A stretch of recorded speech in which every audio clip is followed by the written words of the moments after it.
Hello, my name is Daniel Paladi. I'm a father of 2 young boys who are still in primary school. Over the past couple of months, we have learned of the government's intention to roll out a curriculum called Comprehensive Sexuality Education, also known as CSE, in our primary schools from next year. Now, when we tell people how evil and bad CSE is, they think probably we are exaggerating or maybe we are giving them misinformation. But the truth of the matter is, it's an absolutely diabolical and evil curriculum. The Family Watch Institution have put together a documentary that will show what is at the heart of CSE. So I urge you, please spend the next 20 minutes or so of your time and see exactly what is at the heart of this curriculum. I'll meet you after you've watched the documentary. CSE is designed to change the sexual and gender norms of society, promotes high-risk sexual behaviors, and encourages even the youngest of children to experiment sexually. For the protection of the viewer, explicit images from CSE texts that will be shown have been blurred out. However, the subject matter is still not appropriate for children.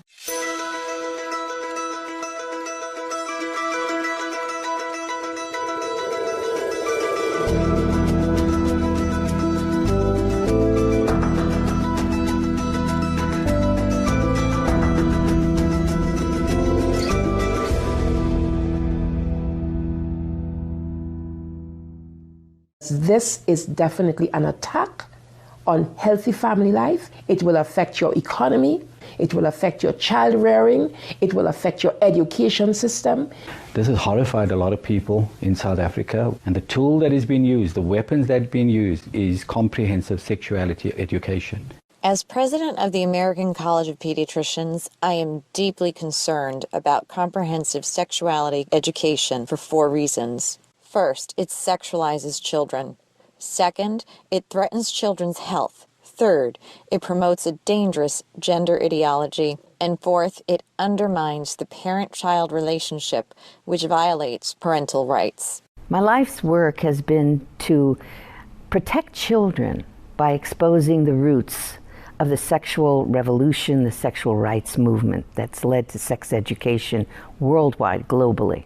Say no to CSE! Say no to CSE! Say no to CSE! There is a worldwide war raging across the globe. Not a war of guns and weapons, but a war of ideas, ideologies, and worldviews regarding sex.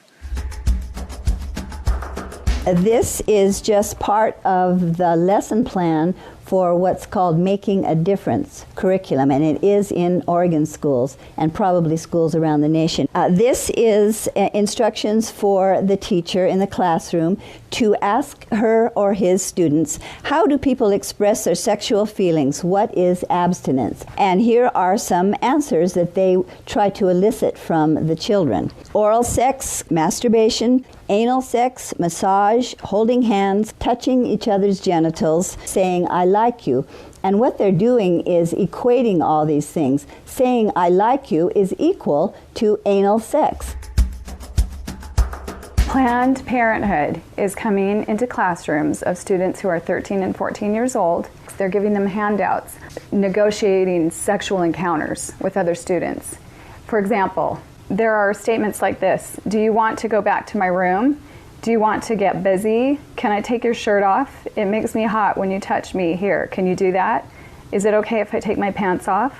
This is outrageous. This should not be taught in the classroom. We are state legislators from Minnesota, and we are pushing hard against the agenda to sexualize our children.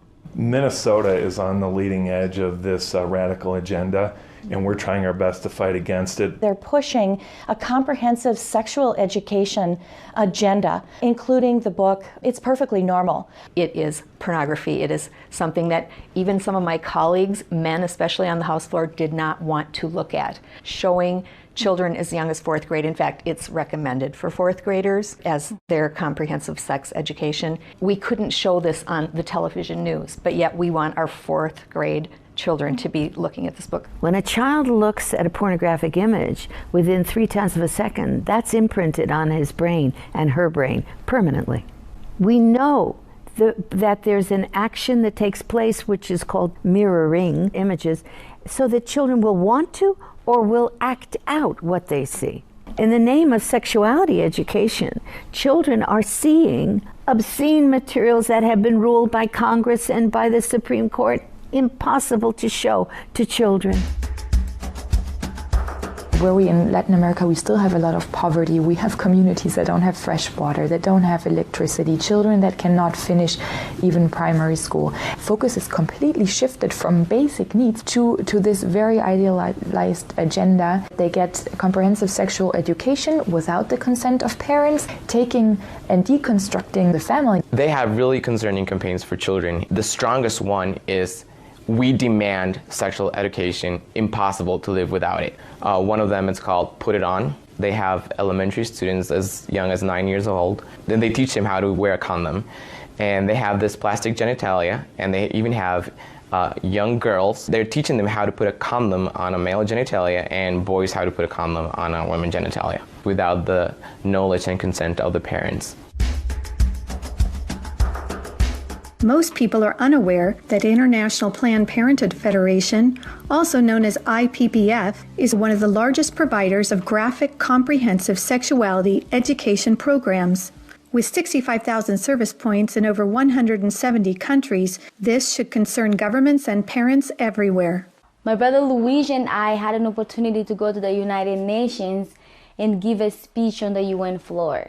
First, my brother explained about how we became orphans when both of our parents died of AIDS. I told them how Planned Parenthood was passing out a booklet for HIV-positive youth at the United Nations called Healthy, Happy, and Hot. This is for the kids who have AIDS. The booklet says its purpose, and I quote, "To support your sexual pleasure."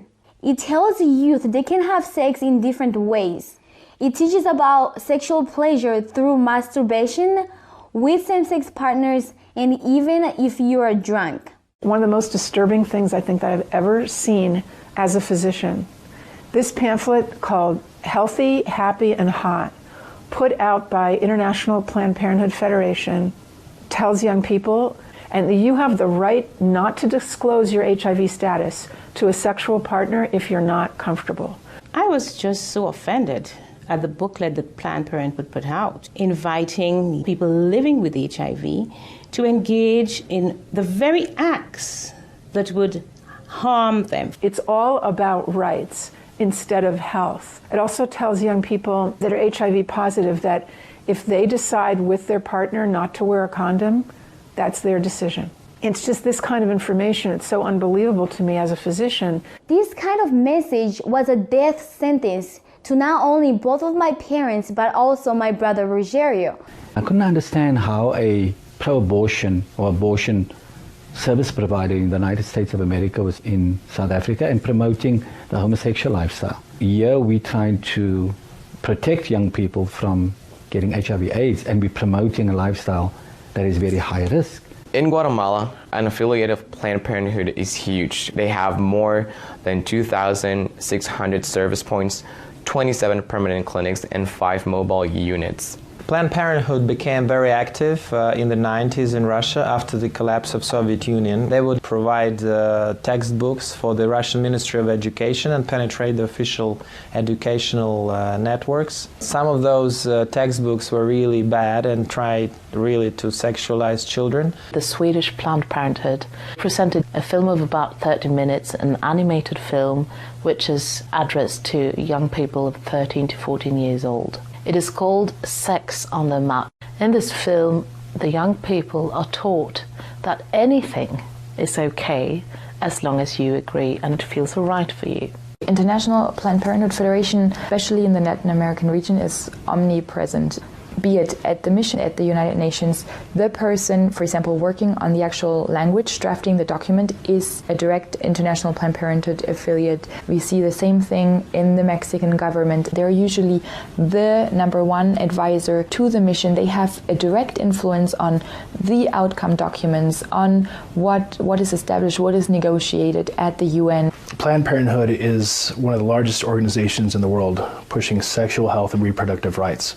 What what they mean by that is not so much about reproducing. It's not about health care for babies, for mothers who want to have babies. It's trying to prevent the birth of babies. Many of the key players that are advisors to the representatives of various countries, they're actually directly linked to International Planned Parenthood Federation. It's really striking how International Planned Parenthood Federation plays such a big role, and what we just can't put our finger on is how that happened. Margaret Sanger, the founder of Planned Parenthood Federation, she was part of the eugenics movement that she referred to black people as the weeds of society. She believed in this ideology that the weak people in society should be weeded out. They masquerade themselves as an agency here to help Africa plan its population. What they're trying to do is to suppress the African population. They do it through education, making sure that whatever reproductive health care is wanted is in the direction of not having children.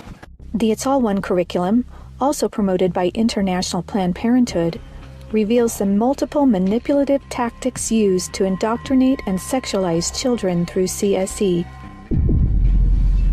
Like other CSE programs, It's All One claims, among other things, to be evidence-based, comprehensive, human rights, gender-sensitive, and culturally appropriate education that will increase young people's responsible decision-making, to reduce adolescent rates of pregnancy and sexually transmitted infections, including HIV. It's All One, however, like most CSE programs, is really just cleverly disguised abortion rights, sexual pleasure education, masquerading as human rights, gender, and sexual and reproductive health education. It indoctrinates youth in radical feminist ideologies regarding power, privilege, and equality.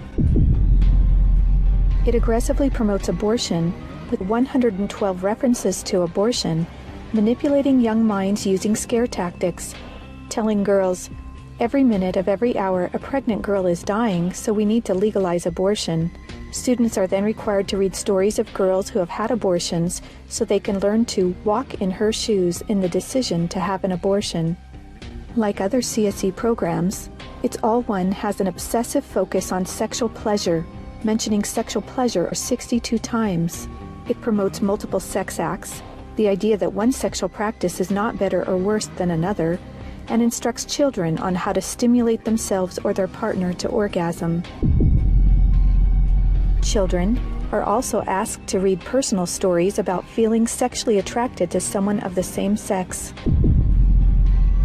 It also helps students identify the skills they need to be able to negotiate comfortable sexual relationships, and claims there is no right age to have sex, and that each person has to determine when he or she feels ready to have sex. To explore their readiness, children fill out a worksheet that infers children are ready to have sex when they are feeling close to the other person, when both of you want to have sex, when you are feeling sexually attracted to the other person, and when you are feeling comfortable about telling the other person what feels good sexually. It teaches that human rights encompass sexual rights, including alleged rights to all persons to sexual expression and the right to seek sexual pleasure. Students are also given a list of problems they can work on or advocate for, such as adolescents don't have access to sexual and reproductive health services, and where abortion is illegal, it is dangerous. It's All One curriculum has been in high demand since it was launched several years ago at the United Nations, with requests coming from more than 150 countries and from every state in the United States. This program has been taught to children across the world. It can be difficult to understand why any organization would promote promiscuity and high-risk sexual behaviors to children through comprehensive sexuality education. However, hooking children on sex is a multi-billion-dollar business for Planned Parenthood and other similar organizations. This is because children, or prospects, once sexualized, become Planned Parenthood customers dependent upon their services, and then are turned into peer advocates or educators, recruiting other young people as peer educators to generate even more customers for Planned Parenthood. Some of the lucrative, youth-friendly services Planned Parenthood and their partners provide include sexual and reproductive health counseling, contraceptive counseling, including emergency contraception, abortion services, sexually transmitted infections, including HIV prevention, treatment, and counseling, and now they even provide transgender hormone services. Planned Parenthood aggressively and quite successfully lobbies governments and the United Nations for millions of dollars annually to fund their multiple services and programs, including CSE. Some of their top executives receive high six-figure salaries, yet most governments are completely unaware of their true sexual agenda. Just looking into the next years in the context of the Sustainable Development Goals that determines the agenda for the next 15 years, the voice is very, very biased. It's just International Planned Parenthood Federation and their affiliates who actually make the suggestions. The United Nations is also aggressively pushing CSE for children worldwide. A prime example of this is the International Guidelines on Sexuality Education, published by UNESCO in cooperation with UNFPA. Some of the objectives of the UNESCO Sexuality Education Guidelines include teaching children, among other things, at age 5, that masturbation is not harmful, at age 9, about sexual stimulation and the definition and function of orgasm, at age 12, about respect for different sexual orientations and gender identities, and at age 15, that both men and women can receive sexual pleasure with a partner of the same or opposite sex. When I got to the UN behind closed doors, I was really shocked. Comprehensive sexuality education, which was being pushed at us, really meant encouraging children to experiment sexually. The comprehensive sexuality education is presented as a silver bullet that would solve all the problems. It's seen as the index to economic growth, as a solution to poverty, as a solution to everything. Even more disturbing are the World Health Organization standards for sexuality education in Europe. These standards actually suggest that children ages 0 to 4 should be given information about enjoyment and pleasure when touching one's body parts or masturbation, and given the right to explore their gender identities. For ages 4 to 6, children should be taught about same-sex relationships and respect for different norms regarding sexuality. For ages 9 to 12, the differences between gender identity and biological sex, and about their sexual rights as defined by International Planned Parenthood Federation. And finally, for ages 15 and up, children should learn to celebrate sexual differences, about violations of their sexual rights, and their alleged right to abortion.